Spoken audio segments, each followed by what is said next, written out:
Bonjour la classe!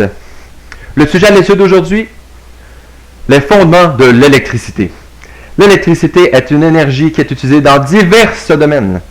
Toutefois, bon nombre de gens ne connaissent pas les fondements qui sont en arrière de cette énergie. La question qu'il faut alors se poser est, mais comment ça marche? Alors, afin d'expliquer les fondements et le principe de l'électricité, il faut aller au plus profond des débuts de la matière, c'est-à-dire les atomes. Les atomes sont composés de 3 composantes. Les protons, qui sont en rouge sur le schéma suivant, les neutrons, qui sont en noir, ceux-ci composent le noyau de notre atome. Et puis en bleu, nous avons les électrons. Les électrons tournent en orbite autour du noyau, un peu comme la Lune autour de la Terre. Toutefois, cette orbite n'est pas stable, c'est-à-dire qu'ils vont constamment bouger et des fois vont même sortir de leur orbite pour aller s'agripper à d'autres atomes. C'est ce mouvement qui crée ce qu'on appelle l'énergie électrique. L'électricité vient donc du nom électron, électricité, c'est une énergie qui est émise par le mouvement des électrons. Il faut donc voir les électrons comme un peu une bande d'enfants s'en allant à la récréation. Lorsque vous avez un corridor avec les portes toutes fermées, tout le monde court dans le corridor vers la même destination. Donc, on a beaucoup d'énergie qui s'accumule. Versus lorsqu'il y a des portes ouvertes, il va y avoir des collisions entre nos électrons ou nos enfants. Et ces enfants vont donc devoir ralentir ou tomber, ce qui va faire une diminution de l'énergie. Ce principe est important puisqu'il régulera la façon dont nous utiliserons l'électricité. L'électricité va donc être utilisée dans 2 façons différentes. Il y aura l'électricité avec le courant alternatif, ainsi que l'électricité avec le courant direct. Le direct est celui avec la ligne qui est stable, qui est une ligne droite, tandis que l'électricité alternative, elle est sous forme sinusoïdale. La raison de cette utilisation est assez simple. L'électricité directe permet d'avoir une très grande puissance d'énergie très rapidement. Toutefois, comme n'importe quelle énergie qui est utilisée dans la vie de tous les jours, il y a des pertes qui sont causées par cela. Et ces pertes sont venues assez rapidement en compte lors du développement des premières technologies électriques. Ce qui fait qu'on utilise l'électricité directe pour nos appareils de tous les jours, comme vos cellulaires, votre ordinateur, votre télévision, des appareils qui sont peu consommateurs. Pour ce qui est de l'électricité alternative, on va l'utiliser beaucoup en industrie, pour les grosses machines. On va l'utiliser aussi pour transporter l'électricité de votre fournisseur électrique vers votre domicile, afin de permettre d'avoir le moins de pertes possible. La raison de ces pertes est assez simple. C'est que, comme je vous ai dit, plus on a des électrons avec un canal qui est facile à traverser, plus l'énergie va monter et monter. Donc, ce qu'on voit ici, c'est le courant, le I, qui se trouve à être le courant. Le courant, lui, va faire partie de ce qui va causer cette énergie-là. C'est vraiment littéralement ce qui permet le fonctionnement. Le courant, lorsqu'on parle du courant, ça réfère à nos électrons qui bougent. La résistance référera, elle, à ce que j'avais mentionné précédemment, les portes qui sont ouvertes ou fermées. Plus il y a de portes ouvertes, plus il y a de résistance. Si on a une résistance assez élevée avec un courant élevé, ça veut dire beaucoup d'enfants qui courraient dans toutes les directions, ils vont avoir des collisions. Ces collisions-là vont causer un plus grand apport en énergie. Et c'est là qu'est le danger, puisque si on a énormément d'énergie, on ne sera pas capable de le contenir. C'est pour ça qu'on va faire des variations. On va envoyer de l'énergie plus élevée, plus bas, plus élevée, plus bas. Et ça va permettre à nos matériaux de ne pas subir cette déformation-là face à l'usage qu'on fait avec notre électricité. Et ce principe-là, il vient pas de nulle part. Ça vient d'Antoine Lavoisier, qui est un chimiste très reconnu. Rien ne se perd, rien ne se crée, tout se transforme. Ce que cela veut dire, c'est que si j'ai une énergie électrique qui passe à travers un fil de cuivre, et que cette énergie est très grande, cette énergie va émettre de la chaleur. Cette chaleur, c'est une forme d'énergie qui va être thermique, qui est différente de l'énergie électrique. Toutefois, mon énergie électrique, je vais la perdre, mais elle va se transformer dans une autre énergie. Donc, rien ne se perd, rien ne se crée, tout se transforme. C'est de là que ça vient. C'est que on ne peut pas perdre d'énergie. Les pertes qu'on a, elles se transforment. Et c'est là le danger, parce que si mon électricité se transforme en énergie thermique, c'est là qu'on peut avoir des fils qui fondent. Et donc, il faut être capable d'avoir une bonne gestion de notre puissance.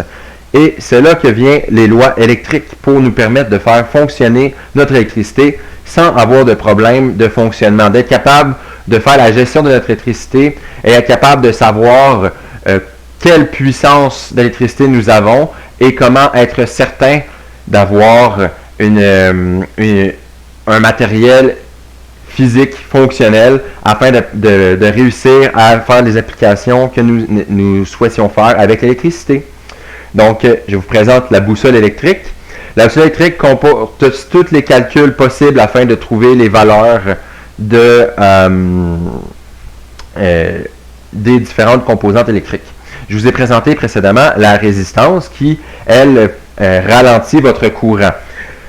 La résistance et le courant combinés ensemble vont composer ce qu'on appelle la tension, ou en anglais voltage. C'est pour ça que la tension est représentée par le V, le R pour résistance, puis le I qui est pour l'intensité, ou comme je disais précédemment, le courant. Le P pour la puissance, ou en anglais power. La puissance permettra en fait de savoir la consommation électrique générale d'un appareil. Elle permettra aussi de comprendre les limites techniques de l'appareil, c'est-à-dire plus vous avez un appareil qui est puissant, une résistance par exemple de 2 watts, plus on peut envoyer un courant élevé avec une résistance assez élevée dedans. Donc une tension qui est plus élevée. La tension découle de la résistance et du courant. Ce qui veut dire que V est égal à I fois R, ou encore R est égal à V divisé par I. C'est une autre façon de le voir. Puis, pour ce qui est de la puissance, il y a deux calculs qui sont en général très utilisés. V fois I, qui se trouve à être votre tension fois votre intensité, ou encore I carré fois R. Notez bien que I carré fois R, si on prend I fois R, ça nous donne la tension. Il reste donc un I, donc ça revient à la même formule. Donc, les trois formules qui sont données par paramètre sont des formules qui sont universelles. Mais là, vous allez me dire, concrètement, qu'est-ce que ça change? Eh bien, donc concrètement, on a un circuit électrique des plus banals. Vous avez votre positif et votre négatif.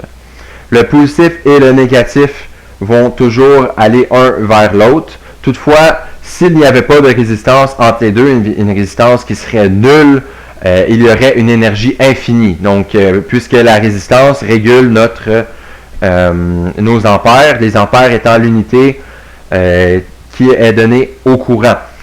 Puis, pour ce qui est des résistances, l'unité donnée, ce sont les ohms. La tension, ce sont les volts, et les watts pour la puissance, puisque toute énergie est sous forme de watts. Donc, lorsque le phénomène que je vous avais présenté peut être visible ici. Si je monte ma résistance, on voit que tout d'un coup, les milliampères sont à 83,33. Si je descends, on voit que les milliampères montent. Pour ce qui est des voltages, on voit ici qu'on est à 0 puisqu'on est relié à la Terre. On est relié du côté négatif. Si on regarde à la résistance même, nous observerons donc 5 volts. Et on voit même un calcul de puissance. Vous voyez, 10,75. Puis là, si je monte ma résistance, on voit qu'il y a un changement au niveau de la puissance constant.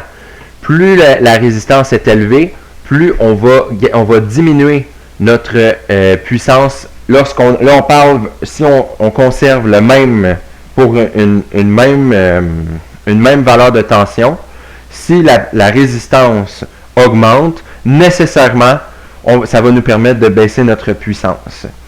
Et c'est là que vient l'enjeu que je vous parlais précédemment, c'est que puisque je monte et je baisse ma résistance lorsque je suis en courant alternatif, ça me permet de passer beaucoup plus d'énergie, puisque je fais une variation de mon énergie. Je peux en envoyer plus dans un même matériel sans que celui-ci fonde ou soit endommagé par une puissance excédentaire d'énergie.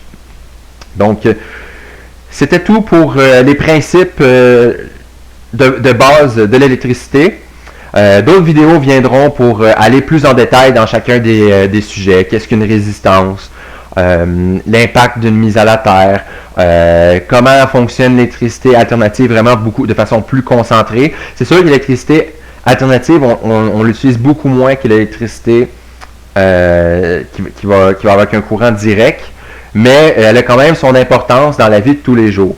Il y aura aussi des vidéos au niveau de les composants comme les condensateurs, les bobines. Donc, tout ça viendra en temps et lieu. Eh bien, j'espère que vous avez aimé cette première vidéo. Puis, si vous avez aimé, n'hésitez pas à laisser un petit pouce bleu puisque ça aide toujours la chaîne. Ou sinon encore, vous abonner. Et sinon, vous me laissez des commentaires. C'est toujours constructif. Et puis, ça permet de discuter de notre passion sur l'électricité. Je vous dis donc, bonne journée et à la prochaine.